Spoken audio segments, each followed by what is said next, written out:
ዋናው የሚኒሻ ጠርናፊ ጥጋቡ ባዬ በድንቅ ኦፕሬሽን ተገደለ። 9ኛ ሳሙኤል አወቀ ክፍለ ጦር አባይ ሸለቆ ብርጌድ ዛሬ በወሰደው የተጠና ኦፕሬሽን ከአገዛዙ የጦር መኮንኖች ቀጥተኛ ትዕዛዝ ተቀብሎ ሚኒሻን ሲያደራጅ፣ የአርሶ አደሮችን ቤትና ንብረት ሲያወድም፣ የነጋዴዎችን ትጥቅ ሲያስነጥቅ፣ ቤት ለቤት የብልጽግና ሰራዊቶችን እየወሰደ ሲዘርፍ፣ በጅምላ ሲያሳስርና ሲያስደበድብ በነበረው ዋና የሚኒሻ ጠርናፊ የብልጽግና ታማኝ ሎሌ ላይ ለሰዓት በወሰደው ጥንቅቅ ያለ ኦፕሬሽን በመርጦ ለማርያም ከተማ ማዕከላዊ ቦታ ሴንትራል ሆቴል ፊት ለፊት ጥጋቡ ባየን ኢላማ ያደረገ የቅጣት እርምጃ በተሳካ ሁኔታ በመፈጸም ጥጋቡ ባየን ማስወገድ ተችሏል። የአማራ ፋኖ ህዝባዊ ድርጅት ጎንደር ጠቅላይ ግዛት እዝ አባላት ዛሬም ወደ አማራ ፋኖ አንድነት በጎንደር ጉዟቸውን ቀጥለዋል። በዛሬው ዕለት ከ25 በላይ የአማራ ፋኖ ጎንደር ጠቅላይ ግዛት እዝ የአጼዎቹ ክፍለ ጦር አባላት ከወንድሞቻችን ጋር አንጣላም፣ አንተኩስም፣ በአንድነት እንጂ በተናጠል መታገል አሸናፊ አያደርግም፣ የአማራ ጠላቶች ጋር ለመታገል ነው ጫካ የገባ ነው እያሉ ከነትጥቃቸው የአማራ ፋኖ አንድነት በጎንደር ታድሎ ብርሃን ክፍለ ጦርን ተቀላቅለዋል። አባላቱ በታድሎ ብርሃን ክፍለ ጦር ስም በአንድነት መስዋዕትነት ለመክፈል ለድል ለመብቃት ጠላቶቻችንን ጥለን የአባቶቻችንን ታሪክ ለመድገም እንዲሁም የአማራን ሕዝብ ትንሣኤ ለማብሰር ሲባል ከነበርንበት ክፍለ ጦር ወጠን ወደ አንድነቱ ተቀላቅለናል። ሌሎች ቀሪ የጠቅላይ ግዛቱ አባላት የእርስ በርስ ግጭትና መጠፋፋት ትተው በፍጥነት ወደ አንድነቱ እንዲመጡ ጓዳዊ ጥሪያችንን አስተላልፈናል ሲሉ ፋኖ ታድሎ ደሴ ገልጸዋል።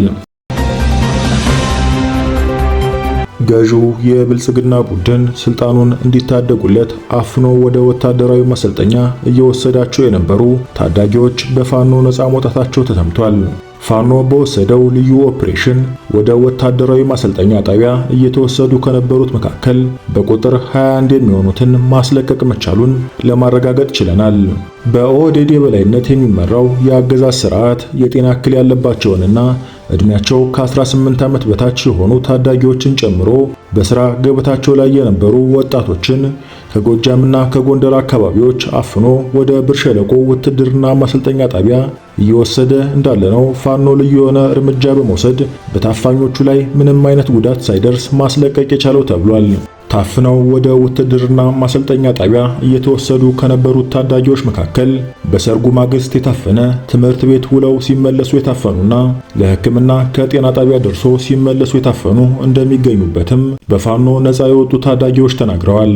በተጨማሪም ከታፈኑ በኋላ ወደ ውትድርና ጣቢያ ሊወሰዱ መሆኑን ሲያውቁ ለማምለጥ የሞከሩ ታዳጊዎች በአሰቃቂ ሁኔታ መገደላቸውንም በፋኖ ነፃ የወጡት ታዳጊዎች ጨምረው ገልጸዋል።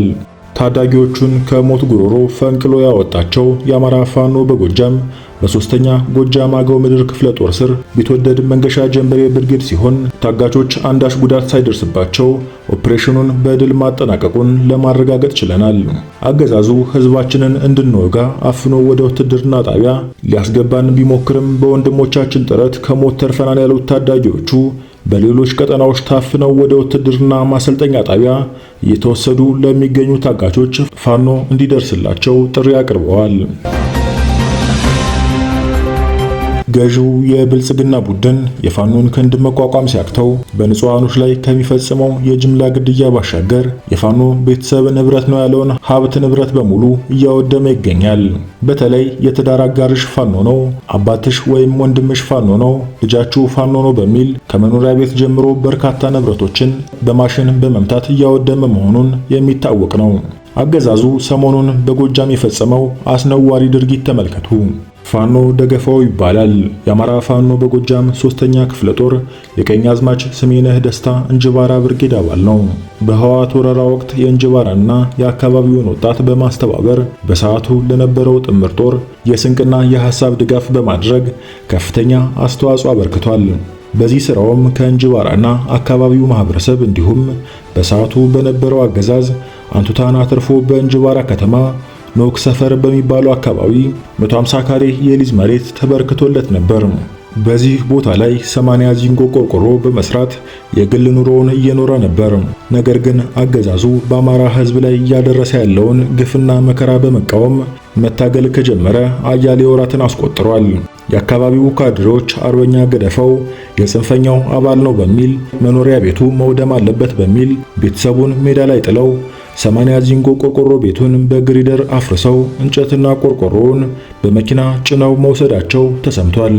ውድ የመፈነን ሚዲያ ቤተሰቦች ወቅታዊና ታማኝ መረጃዎች እንዲደርሷችሁ ቻናሉን ሰብስክራይብ በማድረግ እንዲሁም መረጃው ከተመቻችሁ ላይክና ሼር በማድረግ ለብዙዎች ተደራሽ እንዲሆን በማድረግ ኃላፊነቱን እንዲወጡ ስል ወደ ቀጣይ መረጃ አለፍኩ። ከኮማንዶ ፍቅሩ ሙሉዬ የተላለፈ መልእክት። ለአማራ ፋኖ ትግል ደጋፊዎች በሙሉ እኔ ኮማንዶ ፍቅሩ ሙሉዬ የአማራ ፋኖ በወሎ በላስታ አውራጃ አሳምነው ጽጌ ኮር ምክትል አዛዥ ሲሆን እንደሚታወቀው ባለፉት ዓመታት ለህዝቤ ያሳምነውን ቃል አደራ በመቀበል የትግል ችቦውን በማንሳት ለአማራ ህዝብ የገባበትን የነፍጥ ትግል በወሎ ላስታ አውራጃ በቀዳሚነት ከጓዶች ጋር በመሆን ሳደራጅ ሳታግል ለዚህም ከሻለቃ ተነስተን ግዙፍ ክፍለ ጦር ከክፍለ ጦርም በጀግናችን ስም ኮር መስርተናል። እናም ሰሞኑን በማህበራዊ ሚዲያ ሆን ተብሎ ከጠላት ባልተናነሰ ሁኔታ ከወንድሞችና ከትግል አጋሮች ጋር ለመከፋፈል ጥርጣሬን ለመንዛት የሐሰት ፕሮፓጋንዳ እየነዙብኝ ሲዘዋወር ተመለከትኩ። በመሰረቱ የአማራን ህዝብ ትግል የጀመርነው ህይወታችንን አሲዘን ነፍጥ አንግበን እንጂ ሶፋ ላይ የአማራ ቦታ ላይ ተቀምጠን በማህበራዊ ሚዲያና በወሬ ጋጋታ ስላልጀመርነው በወሬ የሚፈራርስ የሚጠራጠር ጦርም የትግል አጋርም አላፈራንም። ሁሉም ለቆመለት ዓላማ ታማኝ ነው። እናም የብልጽግና ሰራሾቹና አውርቶ አደሮቹ ስሜን በማህበራዊ ሚዲያ እያጠለሹ ከብልጽግና በላይ የውስጥ ህመሞች የሆኑም ብዙ እንዳሉ ባያጠራጥርም ቅሉ እኔ ግን በተሰጠኝ የሥራ መደብ በላስታ አውራጃ አሳምነው ጽጌ ኮር በምክትል አዛዥነት ከወንድሞች ጋር በአግባቡ እየሰራሁ እያታገልኩ እገኛለሁ። አሁን ምላሽ ለመስጠት ያስገደደኝ እንደዚህ አይነት ስም ማጥፋትና ማጠልሸት የደረሰባቸው ብዙ ወንድሞቼ ስላሉ ማህበራዊ ሚዲያ ላይ የሚወራውን ሁሉ ሀቅ ነው ብለን ባንቀበልና ምርቱን ከገለባው መለየት አማራዊ ግዴታችን ስለሆነ በዚሁም በየዋህነት ግራ ለተጋባችሁና ለተጨነቃችሁ ለማሳወቅ ነው። እናም እኔ ድርጅቱ በሰጠኝ የሥራ መደብ ላይ ያለው ሲሆን በዚህም እኔን መገምገም የሚችለው የኔ ድርጅትና ታጋይ ወንድሞቻችን ሲሆኑ እኒህ ወንድሞቼ በራሳቸው ፈጽሞ ግራ እስኪገባቸው ድረስ የወሬ ጋጋታ ሌላ ሰውም ላይ እንዳይደርስና ማሳፈርና መልስ መስጠት የግድ ስለሆነብኝ ነው።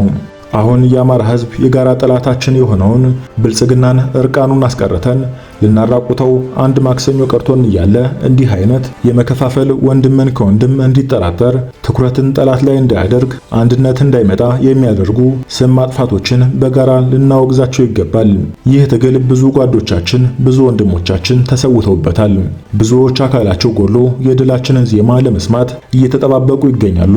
በመሆኑም የአማራ ፋኖ በአንድ ቋት በአንድ መዋቅር ከፍጹም መገፋፋት ከእኔነት ጥመኝነት በመራቅ እንዳጀማመራችን አንድ እንሆን ዘንድ የዘወትር ምኞቴ ነው። በአንድነት በህብረት በጋራ ስንቆም ደጋፊዎቻችን፣ ወዳጆቻችን፣ ጓዶቻችን በጋራ ይቆማሉ። ጠላቶቻችን ደግሞ መውጫ መግቢያ ጠፍቷቸው ይደነባበራሉ። እናም ድርጅቱ የሚሰጠኝን መርህ በጸጋ እቀበላለሁ። አንድ ህብረትን እናስቀድማለን። አንድ ህብረትን እናስቀድም ዘንድ ደግሞ መላው እውነተኛ የአማራ ህዝብ ደጋፊዎች ከጎናችን ልትቆሙ ይገባል። በተረፈ የአማራ ህዝብ በወሬ የጀመረው ትግል የለም፣ በወሬ የሚያቆመው ትግልም የለም። ከወዳጆቼ ጋር ባሳመነው ቃል እንደጀመርነው ሁሉ በቃላችን ጸንተን ለጠላት ራስ ምታት እንደሆነን እንቀጥላለን። በተረፈ የኮራችን የበላይ አዛዦች በሰፊው ማብራሪያ አስፈላጊ ከሆነም ሊሰጡበት ይችላሉ።